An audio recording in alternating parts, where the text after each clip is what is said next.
তুমি কখন বুঝবে যে তোমার এই সম্পর্কটা আর টিকার নয়, মানুষটি তোমাকে গুরুত্ব দিচ্ছে না, তোমাকে ছেড়ে চলে যেতে চাইছে?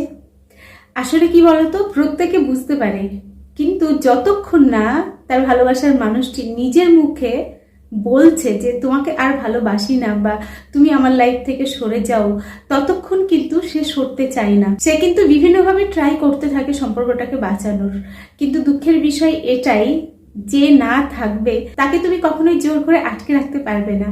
তো আমি এটাই বলবো, সে নিজের মুখে বলবে, তারপর তুমি সম্পর্ক থেকে বেরিয়ে আসবে। এরকমটা না করে যখন তুমি বুঝতে পারছো যে ওই মানুষটি বারবার তোমাকে মিথ্যা কথা বলছে। দেখো, আমরা যখন একটা সম্পর্কে থাকি তখন কিন্তু মানুষটাকে মোটামুটি চিনি। তো যেই মানুষটি এতদিন একটা মিথ্যা কথা বলতো না, এখন কিন্তু বেশ মিথ্যা কথা বলছে, এবং সেই মিথ্যাটা চাপা দেওয়ার জন্য আরো 10টা মিথ্যা কথা বলছে। তুমি বুঝতে পারছো তোমাকে মিথ্যা কথা বলা হচ্ছে, কিন্তু সে জোড়াতালি দিয়ে মিথ্যাটাকে সত্য করার চেষ্টা করছে। তবে তোমার কাছে তার মিথ্যা কথাগুলি পুরোপুরি স্পষ্ট। এরকম যদি বারবার ঘটতে থাকে তাহলে সতর্ক হইও। দ্বিতীয় যে কাজটি করে, তুমি ধরো টেক্সট করছো, সে ভালো করে রিপ্লাই দিতে চাইছে না, বা তুমি ফোন করছো, ধরছে না, বলছে আমি ব্যস্ত ছিলাম।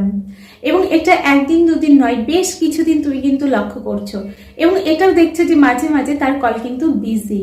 অনেকে এটাও বলে যে আমি যখন সম্পর্কে ছিলাম আমি বুঝতে পারতাম ও অন্য কারোর সঙ্গে অনেক রাতে কথা বলে, কিন্তু আমাকে বলতো যে ওর বান্ধবী ফোন করেছে বা ও ওর আত্মীয়দের নাম করতো।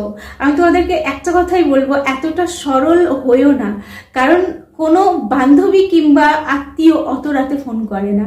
তো যখন দেখছো যে বিজি এবং তোমাকে ইগনোর করছে, তখন কিন্তু সতর্ক হতেই হবে। 3 নম্বর যে ইঙ্গিতটি দেখা যায় সেটি হলো, এখন মাঝে মাঝেই তোমার উপর খুব বিরক্ত হচ্ছে, কিছু বললেই রেগে যাচ্ছে, বারবার তোমাকে হুমকি দিচ্ছে যে আমি সম্পর্কের মধ্যে থাকবো না, এবং কথায় কথায় কান্নাকাটি করছে, তোমাকেই ব্লেম করছে, নিজে ভুল করছে কিন্তু ব্লেম তোমাকেই করছে, এবং সবসময় তার চেষ্টা ছোট্ট একটা জিনিসকে বড় করে তোলা এবং তোমাকে অপদস্থ করা, এবং সেই ছুতনাই দীর্ঘদিন কথা না বলে থাকা। এরকম যদি বারবার সম্পর্কের মধ্যে ঘটে, তাহলে ওকে মানিয়ে আবার সম্পর্কের মধ্যে এনো না, কারণ তুমি ওকে যতটা ভালোবাসো সেই মূল্যটা কিন্তু ও বোঝে না, আর তুমি নিজের থেকে কখনো তাকে তোমার মূল্য বোঝাতে পারবে না।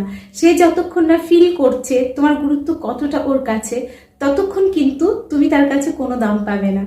তো এরকম ঘটলে একটু সাইড হয়ে যাও। যদি দেখো সে নিজের ভুল শুধরে আবার সঠিকভাবে তোমার সঙ্গে মিশছে, তোমার সঙ্গে সুন্দর করে কথা বলছে, তাহলে ঠিক আছে। না হলে আমি বলবো, সে কষ্ট দেওয়ার আগে তুমি এরকম সম্পর্ক থেকে নিজে বেরিয়ে আসো, তাহলে তোমার কষ্ট অনেক কমবে।